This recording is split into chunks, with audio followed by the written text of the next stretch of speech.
कार्तिक महीना प्रारंभ हो रहा है। कभी अगर मौका लग जाए और बहुत कर्जे में लगा हो गए, बहुत तकलीफ में पड़ गए, बहुत कष्ट में पड़ गए, प्रयास करना। अगर कर्जा ज्यादा है तो मेहनत ज्यादा करना, कर्जा ज्यादा है तो कर्म ज्यादा करना है, कर्जा ज्यादा है तो रात दिन एक करना है, कर्जा ज्यादा है तो आप तकलीफों में घिरे क्यों हो? क्योंकि कर्जा होने के बाद आप मेहनत कम कर देते हो। कर्जा हो गया, मेहनत को 4 गुना बढ़ा, कर्जा हो गया, अपनी लगन को 4 गुना बढ़ा, कर्जा हो गया, अपने कर्म को 4 गुना बढ़ा, और साथ में अपनी मेहनत को बढ़ाते बढ़ाते बट वृक्ष के नीचे 1 लोटा जल शंकर भगवान को चढ़ाना प्रारंभ करो, और बड़ की थोड़ी सी जड़ लाल वस्त्र में लेकर अपनी पर्स में या अपनी जेब में या अपने संदूक में या अपनी अलमारी में उसको रखो। प्रतिदिन बड़ के पेड़ के नीचे जाकर, अगर शंकर जी नहीं भी हैं तो बड़ के पेड़ के नीचे बटकेश्वर महादेव का नाम लेकर अगर हम 1 लोटा जल समर्पित करते हैं तो कर्जा कुछ ही दिन में चूकता जरूर है और लक्ष्मी की आवक बढ़ती है। इसमें केवल बड़ के पेड़ के नीचे जल चढ़ाना नहीं, अपनी मेहनत को 4 गुना करना, अपने परिश्रम को 4 गुना करना, अपनी लगन को 4 गुना बढ़ाना, अपने कर्म को 4 गुना करना। जितनी मेहनत आज तक करते थे उस मेहनत को दुगना बढ़ा लीजिए, 4 गुना बढ़ा लीजिए, और फिर आगे बढ़ेगा। फिर कहीं ना कहीं परमात्मा तुम्हें संभाल लेगा। शंकर को चढ़ाया गया जल तुम्हें संभाल लेगा, शंकर को चढ़ाया गया एक जरा सा जल भी तुम्हें संभाल लेगा। अशोक सुंदरी का स्थान सबको मालूम है ना? जम के तो बोलो जरा, सबको मालूम है ना? अशोक सुंदरी का स्थान बड़ा मुख्य स्थान होता है अशोक सुंदरी का। फिर निवेदन है, उसको समझिएगा। शिवलिंग के जलाधारी में जो सामने स्थान होता है उसके बीच में एक मोटी सी लाइन होती है, वो अशोक सुंदरी का स्थान होता है। इधर षडानंद कार्तिकेय, इधर गणेश जी, ये पार्वती जी का हस्तकमल, ये शंकर जी का शिवलिंग। शिवलिंग के ऊपर जो बूंद बूंद पानी टपकता है वो शंकर जी की 5 बेटियां, क्या नाम है उनका? जया, विषहरा, शामली बारी, दौतली, देव। शंकर जी की 5 बेटियां उस पानी को बूंद बूंद गिराती। अशोक सुंदरी का जो स्थान है वो बड़ा मूल है, बहुत मूल।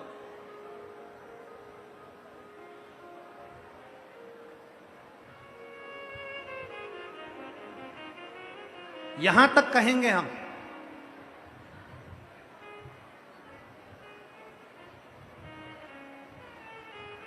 शरद पूर्णिमा से कार्तिक पूर्णिमा के बीच में, शरद पूर्णिमा से कार्तिक पूर्णिमा के बीच में प्रयास करना। दुकान नहीं चल रही हो, व्यापार नहीं हो रहा हो, तकलीफें बहुत ज्यादा हो, घर में क्लेश जाता हो, अशांति ज्यादा हो, पैसे नहीं आ रहे हो, 1 रुपया कमा रहे 100 रुपये खर्च हो रहा, बहुत टेंशन है, तो शरद पूर्णिमा से कार्तिक पूर्णिमा तक एक हल्दी और कुंकू, ये थोड़ा सा मंदिर में लेकर जाइए। हल्दी और कुंकू जरा जरा सा ले जाओ। अशोक सुंदरी वाली जगह पर पहले शंकर जी पे जल चढ़ा दो, अशोक सुंदरी वाली जगह पे जल चढ़ा दो, और वह हल्दी और कुंकू की एक एक बिंदी अशोक सुंदरी वाली जगह पर अपनी कामना कर कर लगा कर आओ। उसी में से वो हाथ जो तुम्हारा गीला है कंकु हल्दी का, वही हाथ लाओ, घर में प्रवेश करते समय अपनी देहली पर थोड़ा सा लगा दीजिए। शरद पूर्णिमा से कार्तिक पूर्णिमा तक कर कर देखो, उसके बाद में फिर बताना कि मेरा देवाधिदेव महादेव ने तुम्हारी झोली भरी कि ना भरी, भंडार भरा कि नहीं। शरद पूर्णिमा से कार्तिक पूर्णिमा के भीतर 1 महीना, कार्तिक का महीना भगवान शंकर की अविरल भक्ति का महीना है। षडानंद कार्तिक का महीना, कार्तिक का महीना मतलब भगवान शंकर के पुत्र कार्तिकेय महाराज का महीना है। शुगर ऊपर नीचे हो रहा हो, जिसको इंसुलिन लग रहे हो शुगर के, या आंखों से दिखना कम हो गया हो, नेत्र ज्योति कम हो गई हो, तो उनसे निवेदन है, ये हाथ की ये यहां से देखो, हाथ की ये पोर से लेकर ये दूसरे नंबर का जो पोर है, 1 पोर 2 पोर, ये यहां तक का जो पोर है, इतनी बड़ी एक बेलपत्र, इससे बड़ी बेलपत्र ना लीजिए। आप लोग एलईडी पर देख सकते हो, आस्था चैनल पर देख, इससे बड़ी बेलपत्र ना लीजिए, बस इतनी बड़ी बेलपत्र, ये 2 कोर के बराबर बेलपत्र लेकर अशोक सुंदरी वाली जगह पर रखकर, जो पानी का लोटा है, जल का पात्र है, लोटा है, कलश है, उस बेलपत्र वाली जगह पर शंकर जी को जल समझिए जरा, ये शिवलिंग है, ये जलाधारी है, ये जलाधारी। तो शंकर जी पर जल चढ़ाएं तो बेलपत्र जो छोटी वाली है 2 कोर की, वो बेलपत्र यहां सुख सुंदरी वाली जगह पर रखना है।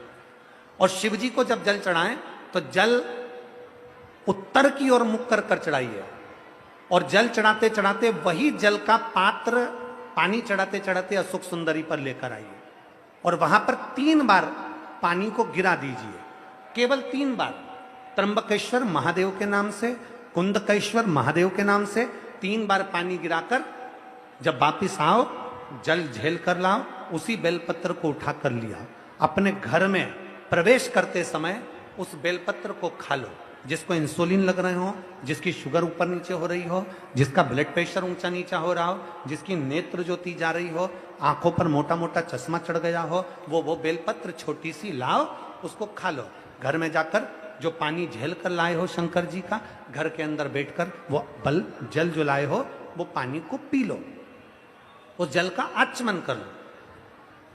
अगर मान लो बेलपत्र खाने से तुम्हारा मुख छार छार हो रहा है या छाले हो रहे हैं या स्वाद नहीं आ रहा है, तो उसी बेलपत्र को मल कर उसकी गोली बना लो, मुख में निगल लो और पानी पी लो।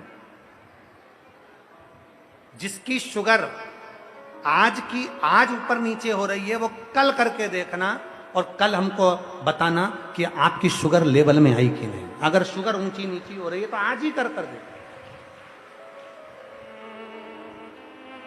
जिसका बीपी ऊंचा नीचा हो रहा है वो भी आज ही कर देखो। कल तक तो हम यहां पर हैं, कल 11 बजे तक नहीं जाएंगे हम तुम्हारे बीच में से, 11 बजे तक तुम्हारे यहीं पे रहेंगे। हो कल कर देखो कि हमारी बीपी गड़बड़ हो रही है, हमारी शुगर गड़बड़ हो रही है, ऊंची नीची हो रही है। एक बेलपत्र और क्या आकृति की सुख सुंदरी वाली जगह पे चढ़ाकर उत्तर की ओर मुख कर कर जल चढ़ाते हुए वही पानी असुख सुंदरी की ओर 3 बार गिराते हुए त्र्यंबक के नाम से, कुंदकेश्वर महादेव के नाम से, और वही बेलपत्र लेकर आ जाओ, पानी झेल कर लिया। बेलपत्र घर में प्रवेश करते करते उसको खा लीजिए, पानी घर में बैठकर आचमन कर लीजिए, बाबा देवादिदेव महादेव कुंदकेश्वर का नाम लीजिए। मेरा कुंदकेश्वर महादेव आपको सुरक्षा अवश्य प्रदान करता है, अवश्य। यज्ञ का धुआं तरंगता देता। कभी मौका मिले हम तो कहेंगे हर घर में, प्रत्येक घर में महीने में 2 महीने में 1 बार तो तुम धूप छोड़ी दिया करो, या यज्ञ करी लिया करो। एक थोड़ा सा यज्ञ पूजन, थोड़ी सी कंडा जलाया, गोबरी जलाई, घी शक्कर लिया, छोड़ दिया, भगवान के नाम का ही छोड़ दो। जरूरी नहीं है कि तुम्हें कुछ मांगना ही है, उसलिए छोड़ो भगवान का, प्रभु शिव कहकर ही छोड़ दो, नारायण कहकर ही छोड़ दो, राम कहकर ही छोड़ दो, कृष्ण कहकर ही छोड़ दो, उसको दे दो।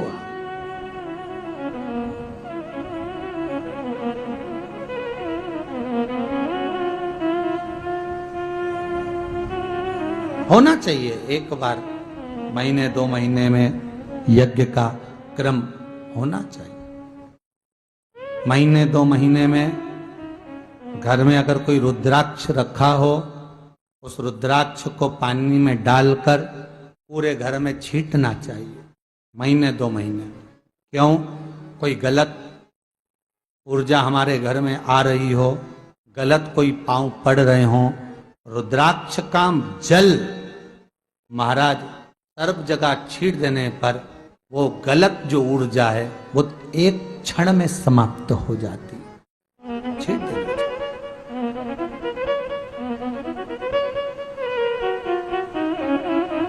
रुद्राक्ष नहीं हो तो शंख का जल छीटो। हमारे यहाँ तो आज भी हिंदू धर्म में नियम है, आरती के बाद शंख का पानी जल छीटा जाता है।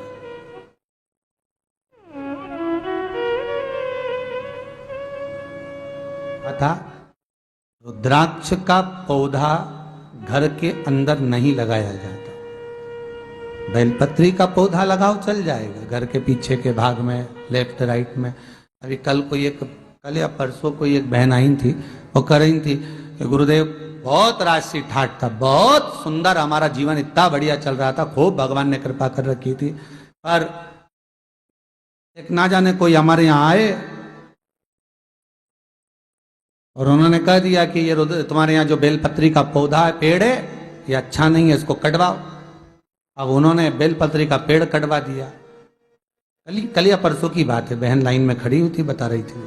तो बेलपत्री का पेड़ जिस दिन से कटा उसके दूसरे दिन से ऐसे नीचे आना प्रारंभ हुआ गुरुदेव कि खाने तक के लाले पड़ रहा है, ये स्थिति।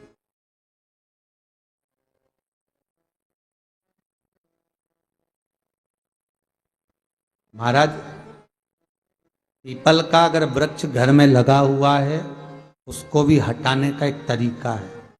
बेलपत्री का पेड़ घर में लगा है उसको भी हटाने का एक तरीका है। शमी का पेड़ घर में लगा है उसको भी हटाने का एक तरीका है। बड़ का पेड़ घर में लगा है उसको हटाने का एक तरीका है। हर चीज का एक तरीका है। और पहले की आप अभी तो हम उसका वर्णन नहीं करेंगे क्योंकि इससे पहले जो कथा हुई है सावन महीने की, उस कथा को निकाल कर देखो। श्री शिवाय नमस्तुभ्यं दर्शकों, हर हर महादेव। स्वागत है आपका अपने YouTube चैनल में। इस वीडियो में आपको पूजनीय पंडित जी बहुत ही विशेष सरल सुंदर से उपाय बताए हैं। कार्तिक महीने में आप यह उपाय करें। चैनल पे पहली बार आए तो सब्सक्राइब करें, वीडियो को ज्यादा से ज्यादा शेयर